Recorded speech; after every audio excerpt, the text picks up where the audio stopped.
What's going on, everybody? This is John J Gaming on the mic here, coming at you with a brand new episode of the Realignment Dynasty here on NCAA 14, featuring that college football revamp.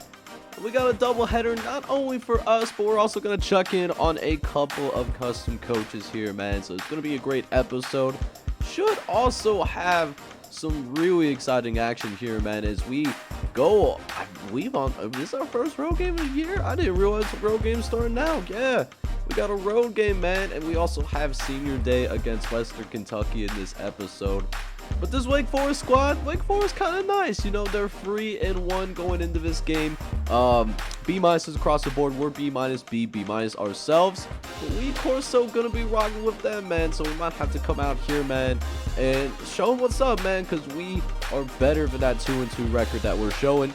I think we finally found a rhythm, man. So it's gonna be a great episode. I hope you guys are ready for it. If you are, make sure you go ahead, you smash that like button for me. Hit that subscribe button as well if you do happen to be brand new to the channel.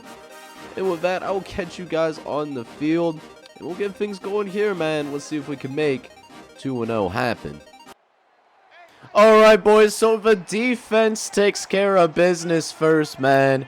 And let's see if our offense can come out here and do the same thing as we find our man Eric Johnson over the middle. He's really stepped up this year, man. He's got the impact star by his name, because y'all already know that he is low-key a bad man. So, hey, we'll see if he can keep that up. We'll see if this offense can keep things going here. We went 2-0 in that last episode. I'm trying to go 2-0 again, man. But Wake Forest, they ain't going to be easy, as we get a nice throw out there to Travis Sanders. And we're not getting any huge plays necessarily, but we're steadily moving this thing down the field. We do get it into the red zone, as we'll go ahead and run it up the gut with Derek Love, our freshman running back, who couldn't find much space to work with. But that being said, though, we were able to go ahead and get that first down as we get to 3rd and goal, and Steve Jordan takes the path of more resistance, to be honest, but it don't matter, though, as Pat Henry's crew is going to find the end zone. Touchdown, Troy! And that's exactly how we wanted to go about starting this game, man. Coming out here, making it 7-0 early. And our defense also coming in the clutch here. They gave us a turnover, man, and we start in the 12, and Pat Henry, another touchdown. 14-0 already. Stop playing with our name, man. 14-0 in favor of the Trojans. And Wake Forest having a hard time responding. So we got them down by 2 scores. We'll see if we can make it 3 scores on this drive, as Henry is going to look around. He's going to find Eric Johnson out in the open. It's a huge gain. Gain of 34 yards there. And once again, we find ourselves in Demon Deacon territory, as we throw to the right-hand side. Get a beautiful pass off to Furman Bennett, who picks up a gain of 19. As now, a couple plays later here, 3rd and 9, and we go with the 5-wide set. We get it out to Sherrard Parker, who can't get himself going soon enough. It does set us up in pretty good field goal range, and our kicker does manage to go ahead and do his job. So we got that 17-3 lead. Wake Forest also coming down and picking up a field goal as well. So it does remain a 2-possession game. As we go play action, Henry looking to the right, finds the running back Derek Love, who does go ahead and get himself shoved out of bounds, but not before picking up a gain of 21. As now, 2nd and 6, couple plays later, Henry looking for somebody to get open, doesn't see it happen, as we were thinking about dumping it off to that running back, but the running back runs out of bounds. And I'm not trying to get that illegal touching call on us. I'm not trying to have that happen to me today. But yeah, man, this offense really moving along. Sherrard Parker, gain of 29. And a goal line set. 3rd and goal. We're going to run it out to the right-hand side. Love with the pitch. We got the blocks, and we got the end zone. Touchdown, Troy. And that's going to make it 24-3. And we are dancing in the Demon Deacon Stadium, baby. As Wake Forest still has not found the end zone. So pretty one-sided affair so far. We're up by 18. And we're not even done with the first half yet. And it's definitely a dangerous game to play when our running game can also get going as well. Oh, could very well be barbecue chicken. But got 3rd and 10 here. Got to pick up this first down. Henry has a clean pocket to work with. And Sherrod Parker able to break the tackle. Gain of 23. And another trip into Demon Deacon territory. Is now 2nd and 10. Looking over the middle. Tight area. But the receiver, Taylor Young, able to come down and make the catch. And another red zone opportunity here. 3rd and 2. Got 3 wide, set 2 running backs in the game. Gonna have one-on-one, but Furman Bennett does not come down with it, unfortunately. As we threw it up for our receiver to make a play, and he fumbles the bag. We got the reverse Moss as the DB wins that one-on-one matchup. So we did all of that work to get really into a goal line situation, essentially, and we don't come away with any points. Luckily, though, Wake Forest doesn't either, so it still does remain the same score, but y'all know how I operate, man. I like to dominate my opponents whenever I can. As we jump in to midway through the 3rd quarter, really hasn't been very much happening at all, to be honest with you guys. As we got 2nd and 7 here, Henry gonna look to the right. We get a nice out route out there to Travis Sanders. If he cut a couple yards more, that would have been a touchdown. But, you know, first down, we'll definitely take that 10 times out of 10. Not going to complain as it sets up an easy touchdown for the Trojans. As Pat Henry is gonna scramble into the end zone. His 2nd rushing touchdown of the ball game. And so a 31-6 lead. But the punter for Wake Forest pins us in pretty deep here. We actually start inside the 5-yard line. So we are definitely in a little bit of trouble. Could have very easily gotten a safety there. It's a dangerous game to play. But we get a big gain, and we get a little bit of breathing room for our offense to operate. And Pat Henry, man, he is simply just feeling himself right now, man. He is having himself a fantastic ball game. As we get into this 4th quarter of action here, we got a chance to really come out here and make something shake. As Henry, he has to run for the first down. No, he throws it up just for grabs, and John Stover almost had himself an interception. Thankfully, he was eating some Butterfingers before the game because he dropped what should have been an easy interception. And so we still had to go ahead and punt the football away there. But, hey, offense is still doing pretty well. We got a 31-6 lead. We're here in the 4th quarter now. And we also get a face mask called on Matt Mason. So deep in Demon Deacon territory as we try to run for the first down on a 3rd and short. And Derek Love, man, showing some moves. And it's going to be a 1st and goal situation. We'll see if we have what it takes to finish the drive. As a couple plays later, Pat Henry, he's going to go ahead and get himself a hat trick because that is his 3rd rushing touchdown of the day. And a rather dominant affair for the boys, man, as we will come out here. We win our 3rd consecutive game of the season as we win big in the first game of this episode, winning by a final score of 40-6. Alright, man, so how about putting together one of our best games of the season so far? We take care of Wake Forest with absolutely no problems. We end up winning 40-6 in this one, and a complete performance from our entire team this time around. So I think this is the first time that we won a turnover battle this year. Like, that's so crazy to think about. But Pat Henry looked good, 28 for 39, 350 touchdown.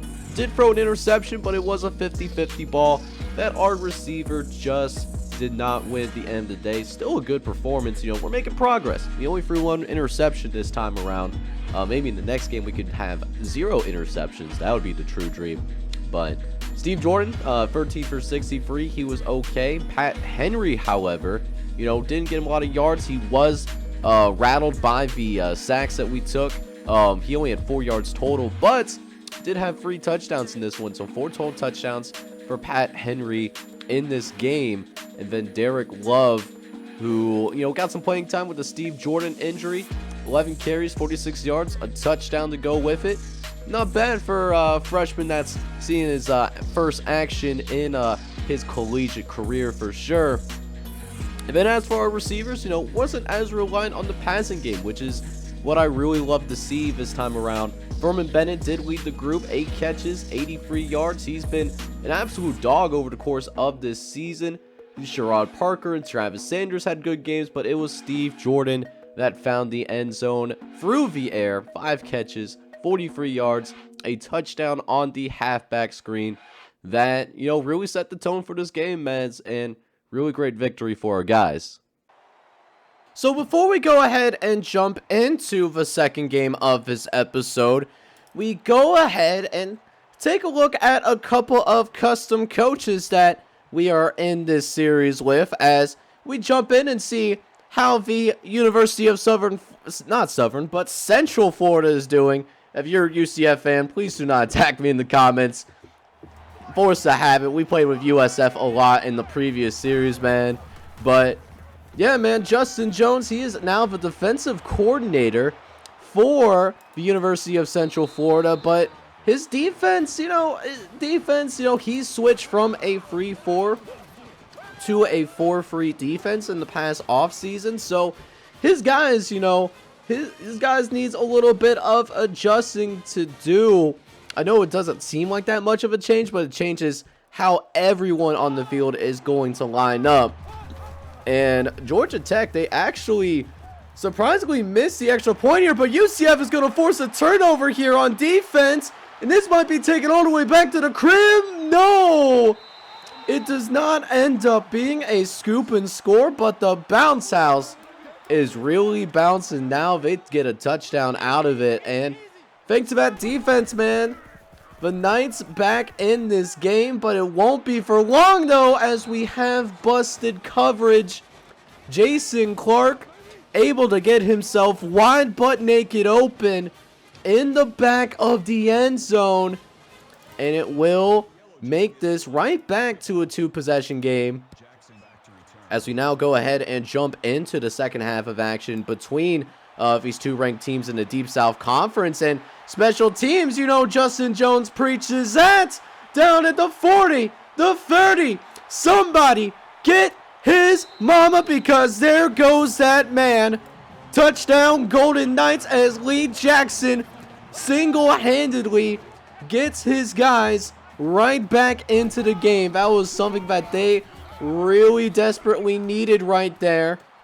And just like that, it is back to being a 1-score game here. But can that defense hold up? Georgia Tech starting to find some serious cracks in this defense as they're able to get a 1st and goal. We'll see if they can get a turnover here in the red zone, but it's not going to end up that way, as Michael George is going to find the end zone for the Yellow Jackets. And once again, this offense gets it back out to a 2-score game here in the 4th quarter. It does not look good for the Golden Knights, and sure enough, UCF cannot rebound. So they technically came in as the favorites, but they will be taking a slight dive in the rankings here as they do end up losing this game in Deep South action. They fall by a final score of 29-20 in this ball game. So another custom coach that I also wanted to check in on is Coach Gunner of the Arkansas State Red Wolves. They have the absolute pleasure of going on the road here in the new look Sun Belt, and they got to go ahead and take on the number 4 team in college football, the Alabama Crimson Tide, in this matchup. And if I'm not mistaken, Alabama was one of those schools that did make it into the 8-team college football playoff in the previous season. As a matter of fact, they were actually made it all the way to the semifinals before they were knocked out by the Cinderella of the playoff in the 8th-seeded Iowa Hawkeyes.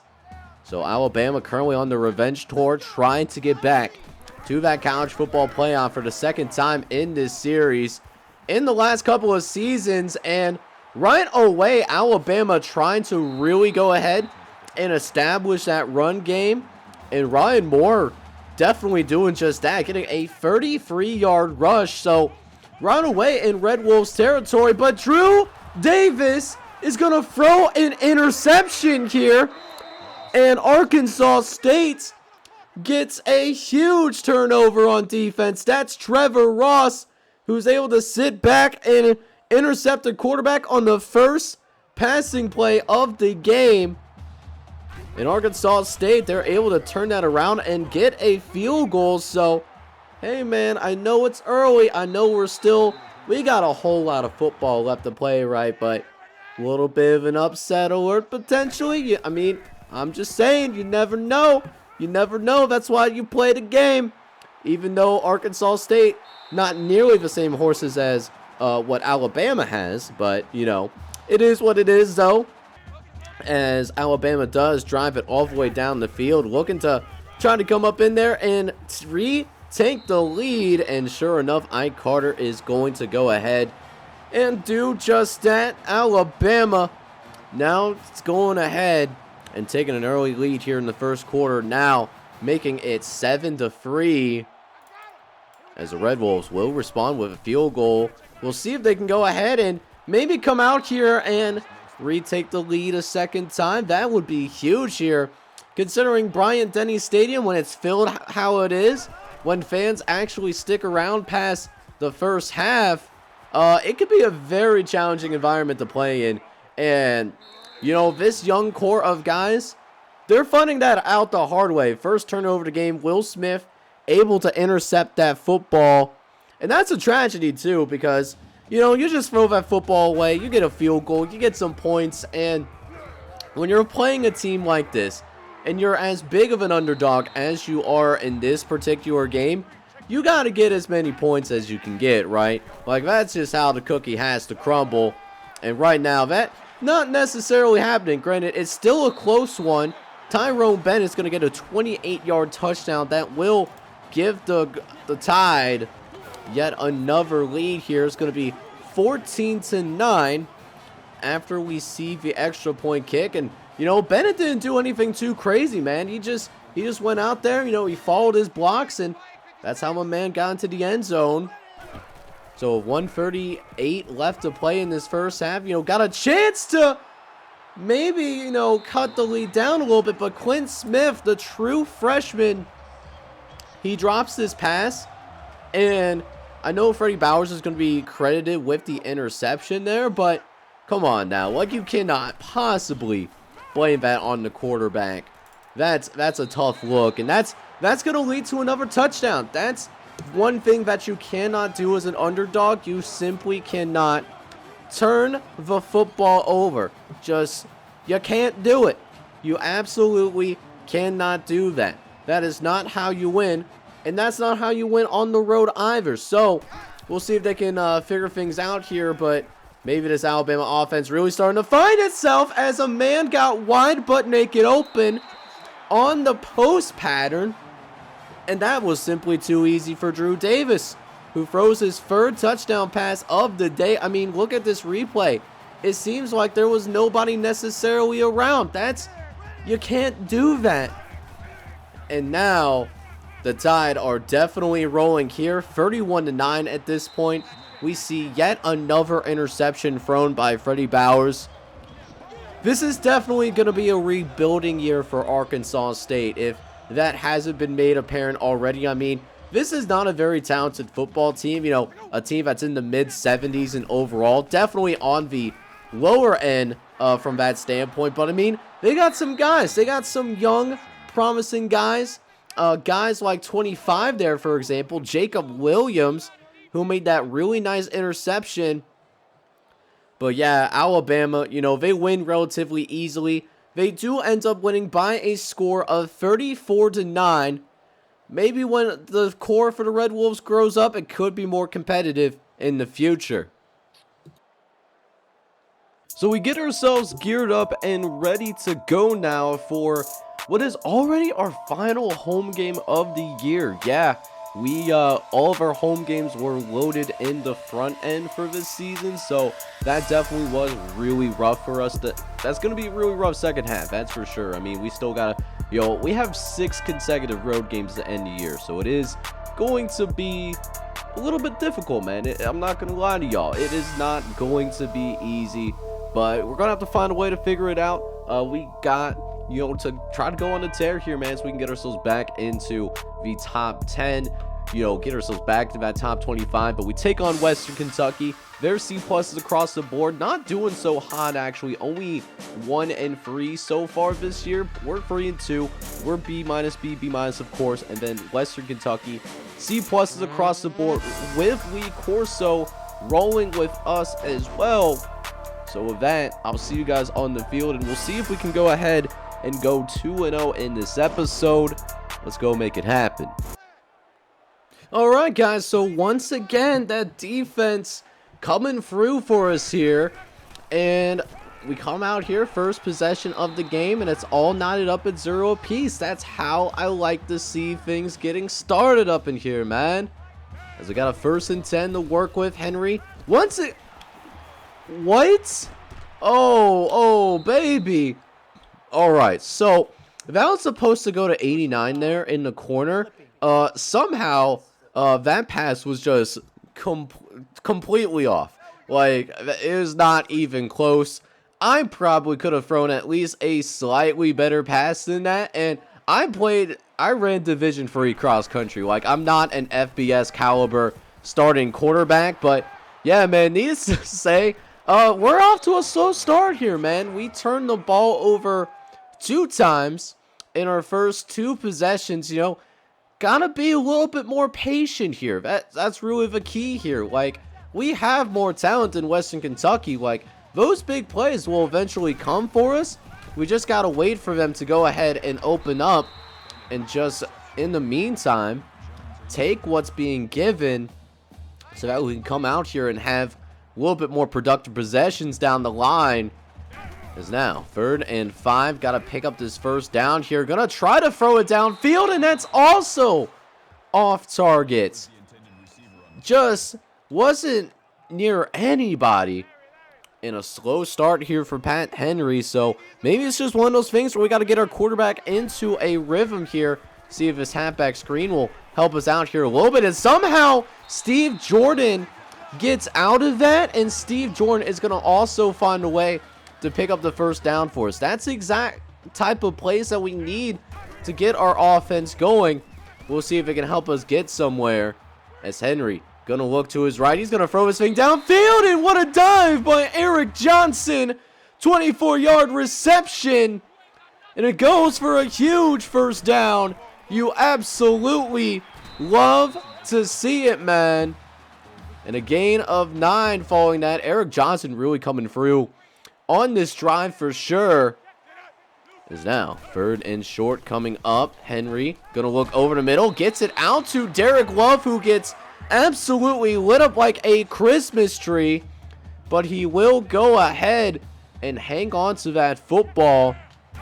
Get ourselves in a goal line situation as Henry just trying to find somebody to get open, but that just simply does not happen, unfortunately.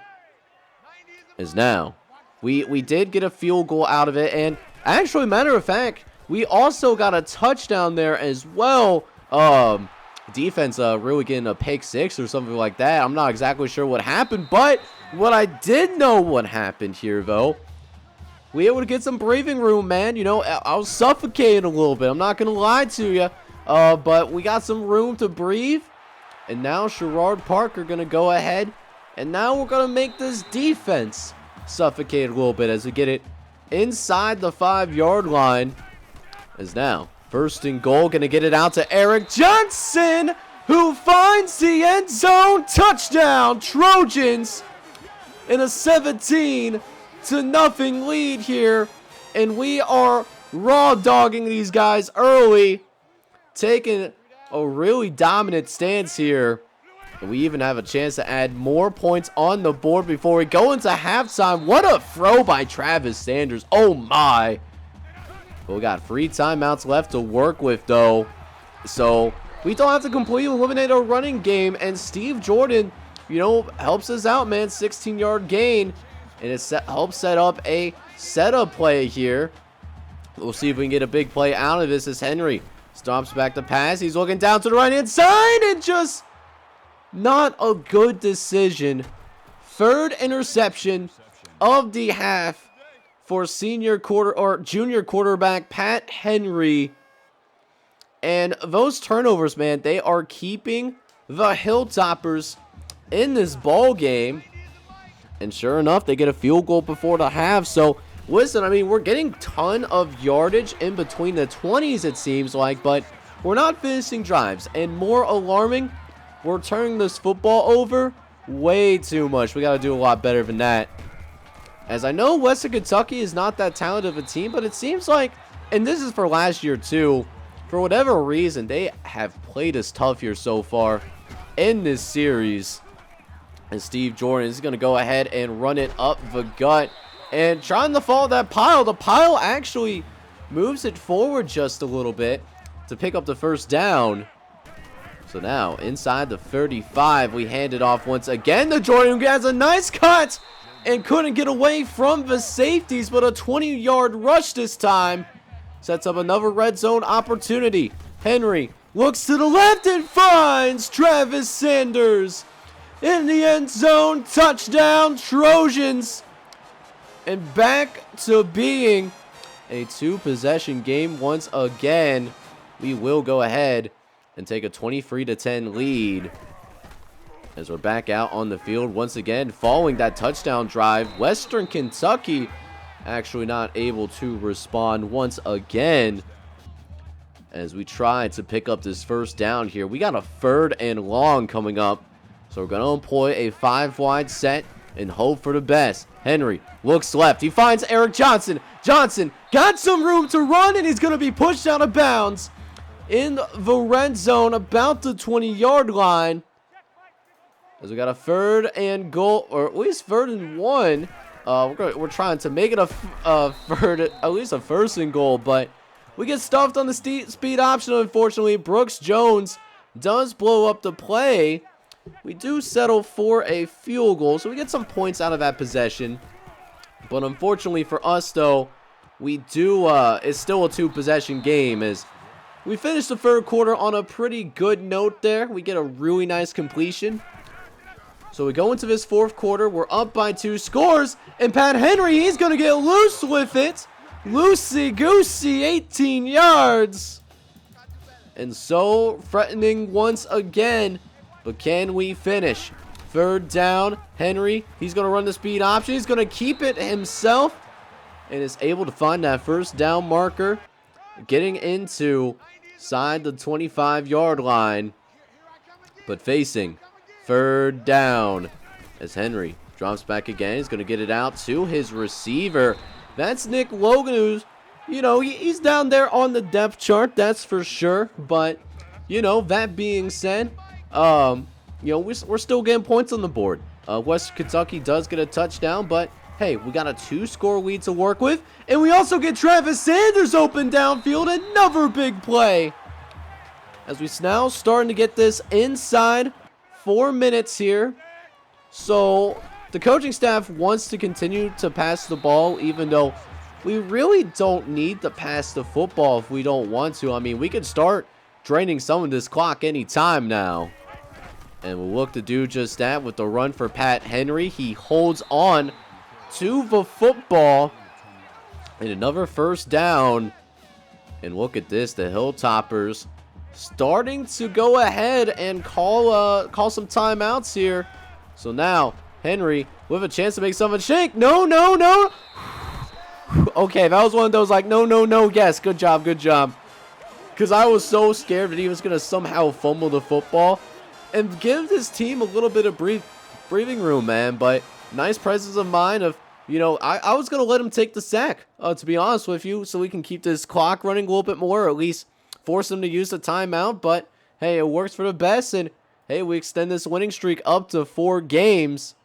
And you love to see that. Not our best performance, but, hey, a dub is a dub at the end of the day. Alright, boys, so it was a little bit of a slower start here in the first half. You know, we didn't even start scoring until the second quarter, but after that we found a groove and we get a nice win and put up some pretty good offensive numbers in front of the recruits that you guys saw in that thumbnail. Now, as for Pat Henry, it was a little bit of a difficult game for Pat Henry, especially in the beginning. Dude did throw 3 interceptions in the first half, so a little bit of a step in the wrong direction, but that being said, he settled down the second half. He was really good. 369, 2 passing touchdowns, a completion percentage close to 80%. You love to see that. And while we didn't have any runners over 100 yards, we still had a pretty good rushing game. I mean, Steve Jordan almost had 100 yards. Pat Henry also had a rushing touchdown, 13 for 42. So really good day from that standpoint. And then even Travis Sanders and Eric Johnson had really great days today. Travis Sanders, 6 catches, 81 yards, and a touchdown. Also saw the same thing for Eric Johnson, 6 catches, 131 yards. He led all of our receivers today and also found the end zone off that mesh concept. Pretty solid little concept. And we will make sure that we at least finish our home slate on a high note. We win senior day, and you love to see it. So we go ahead and reach the halfway point in this season as of right now. We're sitting at 4-2, and while we're not ranked just quite yet, I think we're starting to get close to receiving those top 25 votes. But that being said, we have to keep our head to the grindstone, and we gotta keep moving forward. Next episode, we'll have another double header, starting off with the game against Temple, and then we'll check in on a new custom coach in the next episode in this series as well. That is new to this Realignment Dynasty. He is a first-year head coach, so you're not going to want to miss it. We're going to see him for the first time against a top 25 team to see how he fares. It's going to be a great episode, man, and I hope you guys are ready for it. If you are, make sure you go ahead, smash that like button, hit subscribe as well if you do happen to be brand new to the channel. And with that, this is John Shake Gaming on the mic signing off. But I'm hoping you're all out there having a good one. Take care, everybody.